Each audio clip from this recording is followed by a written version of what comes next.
בראשית, ברצוני תמיד לחלוק כבוד ליו"ר יחווה, יו"ר קדוש ישראל, את בנו נצחי, בן המשיח המצליח, כל נסיכה, שרה, וכל חסידה במלכויה, אני מברך אתכם, shalom, shalom. First of all, giving all honor and praises to the one of Israel, to our awesome, successful spiritual leader, Benjamin, divine Princeton, divine ministers, divine crown saints, and to all of those struggling in righteousness, those who are far and near, I greet you in peace in the Holy Land. My name is Sarah Samakeyah, Minister Samakeyah. Samakeyah means happiness of the people, happiness of Yah, correct, not the people, happiness of Yah, and I'm a divine minister, the minister of divine dedication.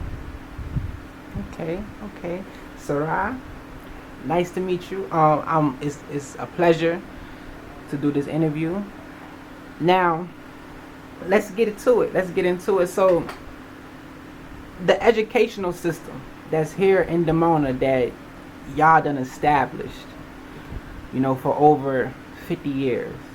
Can you explain to the viewers about the educational system that this community has set up? All right. Mm-hmm. I want to first of all correct you with the word terminology. Yes. Because it's very important. We just don't say education. Mm-hmm. Education leads you to where? We say dedication. Okay. Dedication, I mean, is you dedicated to what? To the direction toward the Creator. Mm-hmm. The Creator of the heavens and the earth. And what is the objective of, we say divine. Divine, that means, is what is pleasing to the Holy One of Israel. And when we say divine, that means what? That a child, again, is being dedicated for the purpose and service to serve with gladness and joy according to the commandments and standards of the Holy of Israel. Mm-hmm. So we say divine dedication. You can say / education, but it's divine dedication. And what that means is what? Develop a mind and develop a character that's fitting to what? In the righteous cycles and set times of the Holy One of Israel. Divine dedication, what are we doing? We're breathing life. We're breathing life into the children. That means you can be living, walking, and breathing while you're living consciously of your divine purpose and mission. The whole idea began divine dedication in the year of 1972. In 1972, the awesome minister, Amram, and I'll show you a picture of him here. Mm-hmm. This is the official website, Divine Dedication.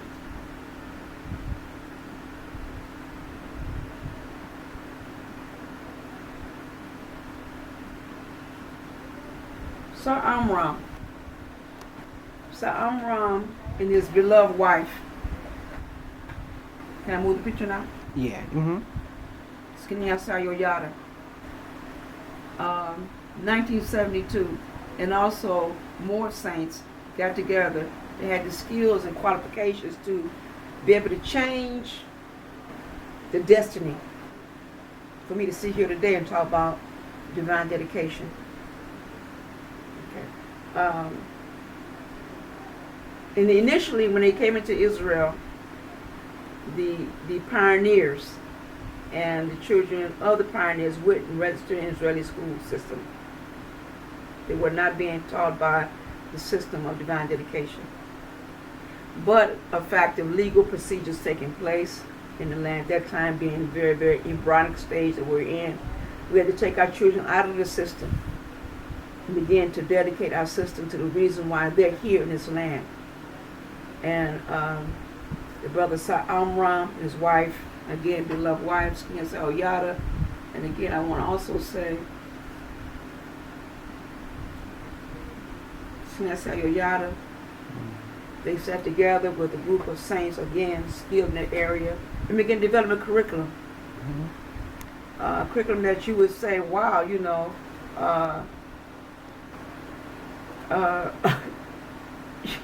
going to find it. You're not going to find it in the world, in the world systems. I want to take you back here also to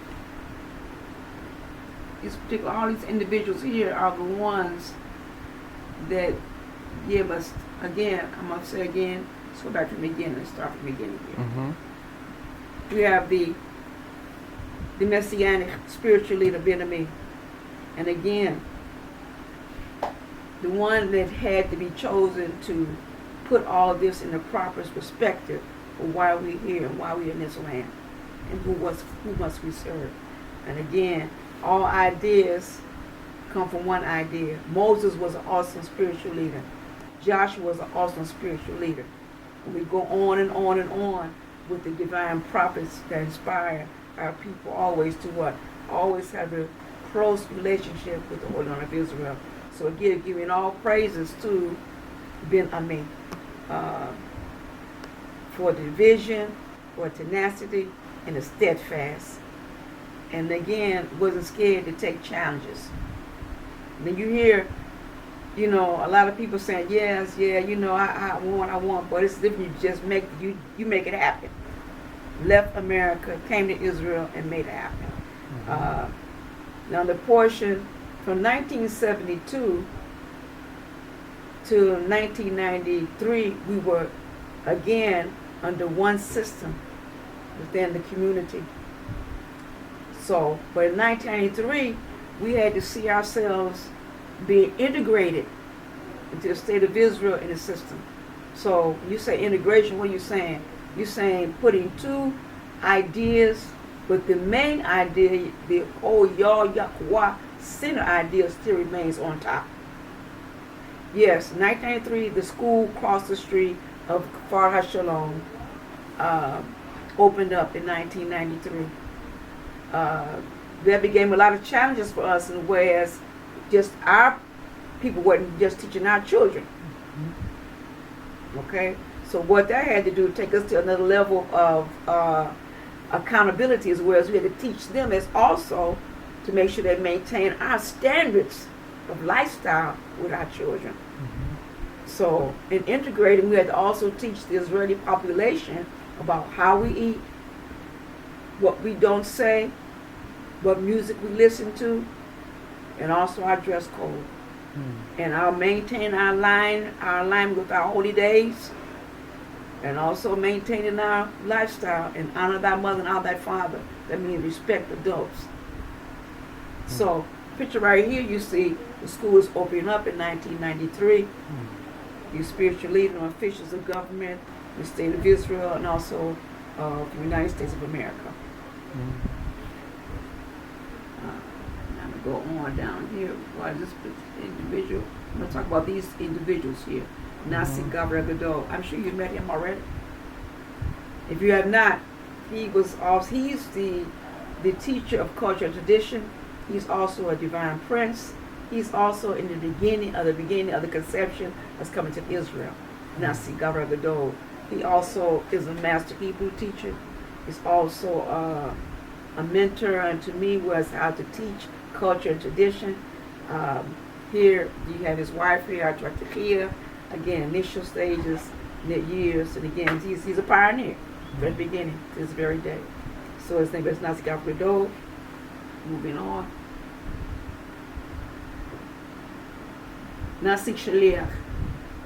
Nasi Shaliach is a mentor, and you hear the song of Sikha established School of the Prophets. That's the adult education, and also I would say also the CFF, the ages from 20 to 35, in that age group, and also adult education, the School of Prophets, Dr. Nasi Shaliach Ben Yehuda. The song of our people. The song of our people represents our relationship to this holy land, relationship to the order of Israel.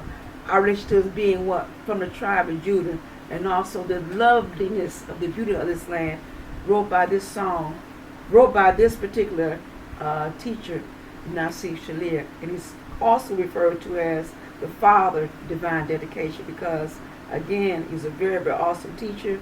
The time he did teach, and again, being a student also, and being a mentor to me, it's given me the impetus and the desire to always want to always seek and to fulfill the will of Yah in my divine dedication process.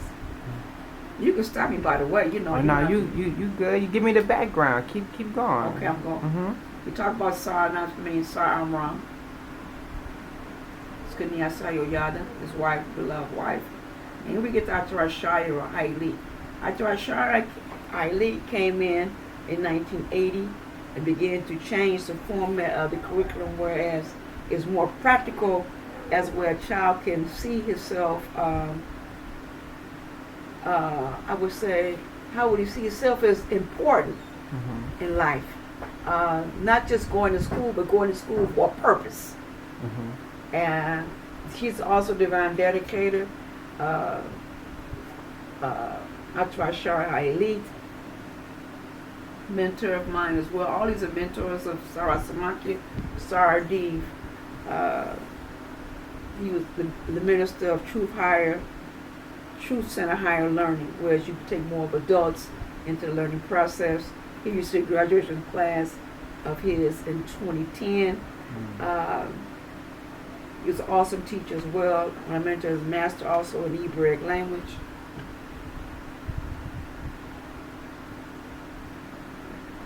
Here you have Skan Asar Uri, which is now officially still working in school with myself. He deals a lot with the children of the youth programs with the children. He travel. I don't think his passport has been stamped everywhere it could be going, where it could go.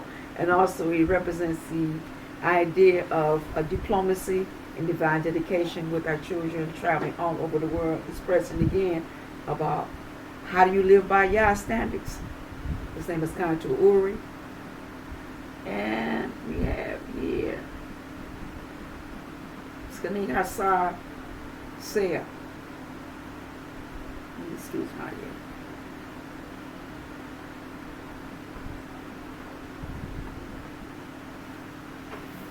Skani Sarah is also a divine dedicator.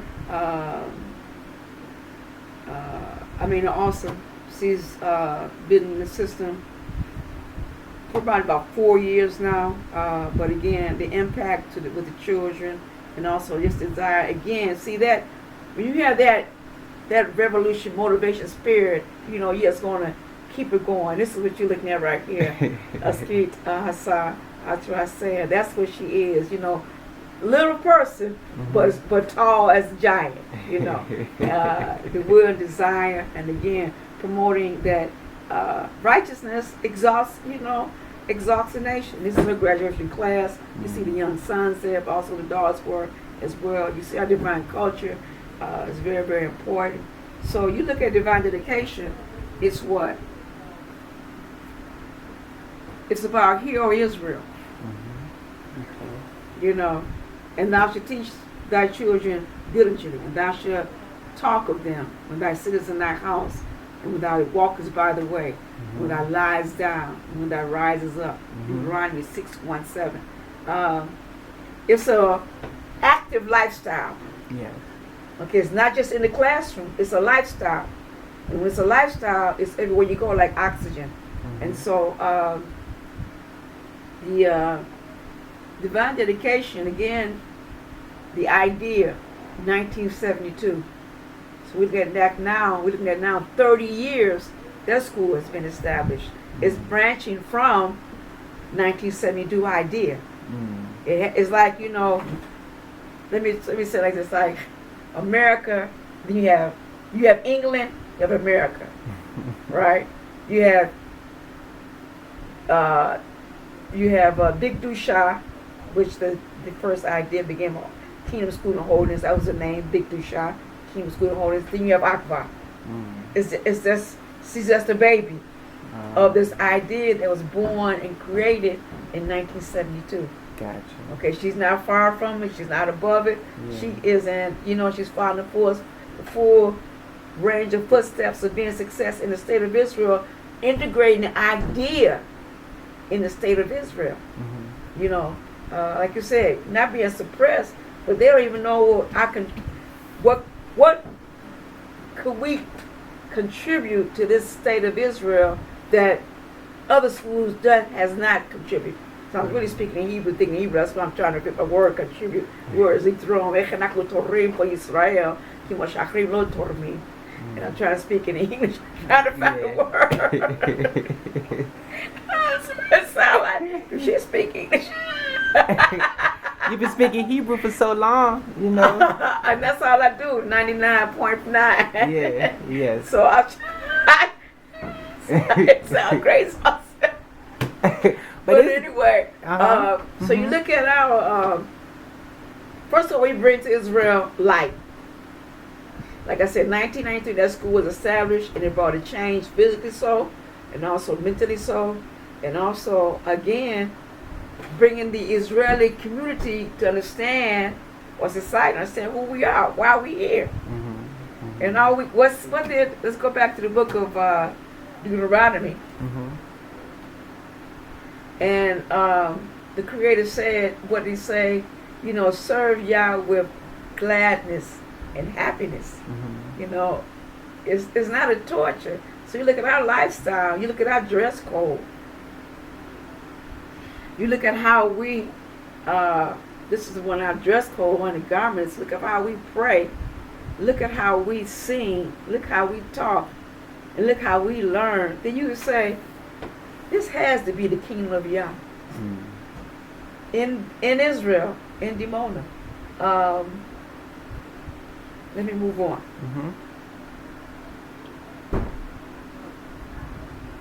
So what is our language here? Okay, we have, when you say divine dedication, let's talk about the language of divine dedication. Let me get this. Okay. One moment. So the school been open for 30 years. Yes. You said 30 years. And everybody you just showed me, that's all the faculty members basically working, all the brothers and sisters who helped make this school to what it is today. Yes.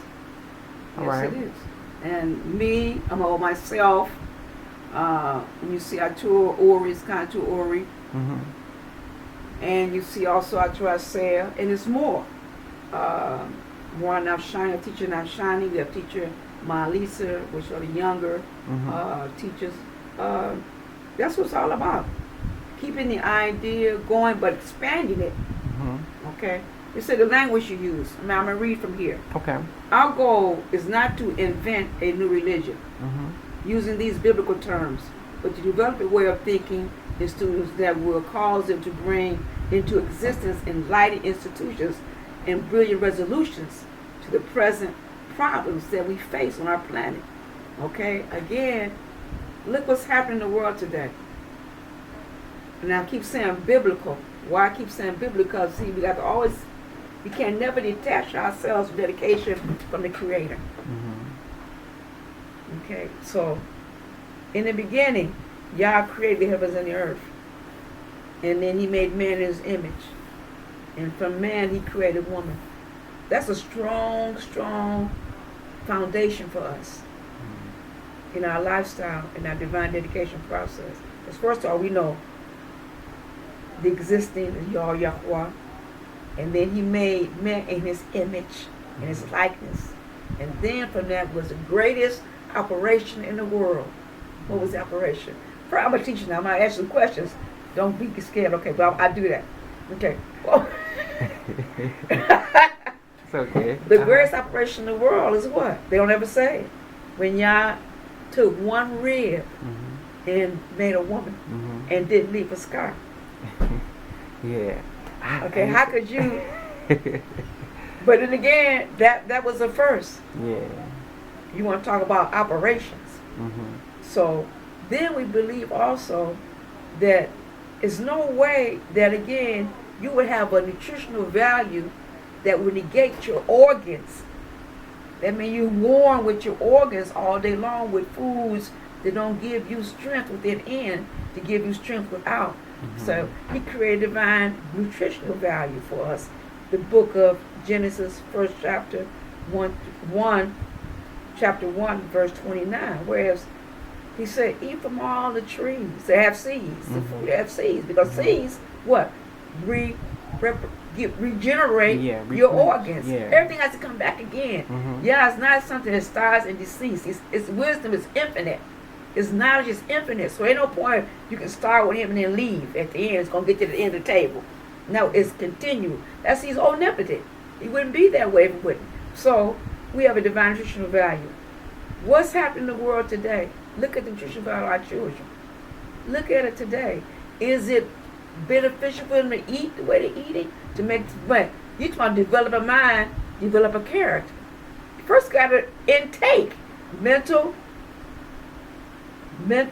learning, as well as physical, biological, nutritional process. Yes. What are they eating today to create in their minds to want to live? What are they eating? So again, that's important to us. And then you look at that. But then we move on to what? Hear, O Israel. Right? Hear. You have to be a great listener. Your greatest organ on your body is your ear. And whatnot. Everybody's plugged into their devices. But you have to hear, O Israel. You have to be silent. You have to learn to be quiet and listen and hear. I'm not saying these devices are wrong. I'm just saying it has to be a time set whereas you are set aside studying and learning and absorbing quietness and tranquility, and again equating yourself with the creation that you you were part of. You of the earth, the creation. And then you go into what? What's the problem that exists in the world? The percentage of problem in the world is what? Zakar and Nikivah. Zakar is masculine and Nikivah is feminine. And then he told what? Man and woman, pure urvu, umil ueta arts. Be fruitful and multiply and fulfill the earth. Okay, that's a problem now in 2023. Okay. And the problem is you can't have a zakar and zakar. You can't have male and male. You can't have Nikivah and Nikivah and feminine. It has to be where the creative Genesis process must be still in effect. And we believe in that in our divine dedication. The Zakar in Nechivah, masculine with feminine. Nechivah in Zakar, feminine with masculine. We don't believe Nikivah, feminine and feminine be together. And Zakar be together. That's a problem with us. It's a problem with the world. That's a problem that's written in the book of Leviticus, 20th chapter, 13th verse. In the as a creator, Toavah. And Toavah in Hebrew is abomination. So that's a persistent problem in the world. The nutritional value, the sexual orientation, and then you look at also the dress. Kodalivush. You should be dressing for honor and glory for the Creator. Everything about you is all beautiful. So you look at the book of Exodus, the 28th chapter, the 2nd verse. He says that you just don't wear clothes. You wear clothes to bring modest to the world. You wear clothes to bring humility to the world. You wear clothes to what? To shine a light that shows who you serve, who your creator is. So it's so important that you understand divine education is bringing now what? Teaching people how to eat right. Teaching people, I say people, say students. Yes. Parents, faculty. I just want to put this in. The school opened in 1993. We had about chain smokers. Israeli teachers were chain smokers there. But the community helped them to reduce or stop smoking, period. Wow. They didn't have to go into a particular center to get it done. They was involved in a lifestyle that created and then promote that kind of environment. So it all depends on your environment where you live at. So you live in an environment you get up every morning with foul language every morning. You're going to speak foul when you leave out the house. You live in a house where it's always confusion, then you're going to come out and be confused when you go to school. You live in a background where it's always shooting and gambling, and liquor stores, then what is your future for tomorrow? So the environment plays an also important role about the destiny for our children. So we have the nutritional value under control. We have the dress code under control. We have also the orientation of your sex under control. And also our control is the music. Divine dedication, we tie directly into the sounds of deliverance. Okay. Delivering you. I'm not trying to put you in captivity anymore. It's enough of that. Trying to deliver you, whereas you put that smile on your face and you want to serve Yahweh with all your heart, soul, and might and gladness. Mm-hmm. Our vision equals to value our purpose.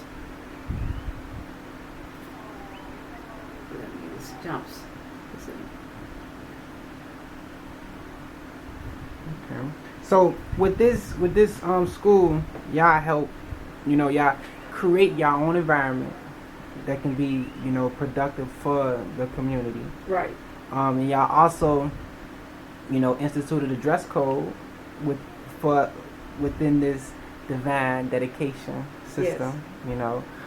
which is helping to, throw away all that diverse dressing that's out there, all Yes. the negative dressing, the derogatory dressing that the world have, and also your nutrition. This school that y'all created, focus on a better nutrition and a better health, system Right. too. So interesting. I think this. Let me ask you this question. What about any other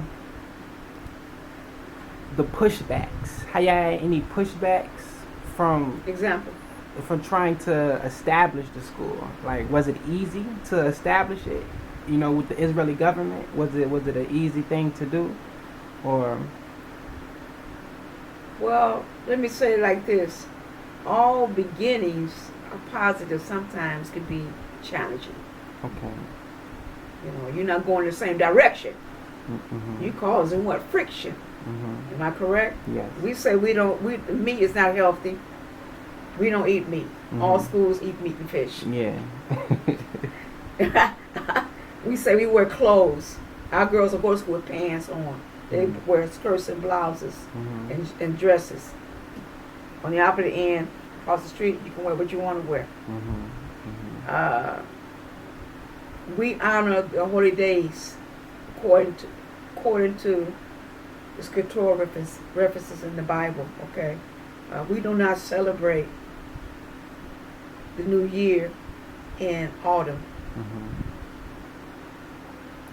Yeah. So we coming in with our purpose, stay in line with our purpose. Mm-hmm. And when you have that, wait a minute, what about everybody else? Everybody else got that one purpose. Stay in line with their purpose. We come in line with our purpose. But I want to read something to you Yeah. there. Mm-hmm. To stay in line with our purpose, you can matriculate through the educational systems of the dominant civilizations for countless years and never be exposed to any significant information of the Bible. How could that be? Mm-hmm. Significant information of the Bible to enhance your life or your loved ones. Children must have this pleasure and experience joy and victory every second minute in their lives. Mm-hmm. Written in the book of Dehumanization, being a me, I'm a share. How could it be? You can be, how many years you went to school? 12 years. Yeah, okay, we all talk, but More, how could you have never had anything, you matriculate and don't have no significant information about the Bible? State. But see, it's not religion. See, we're Yeah. not religious here in Dimona. Yeah. See, our lifestyle is based on truth and righteousness and empathetic. Mm-hmm. So that takes us out of the category completely. Mm-hmm. We're not, this is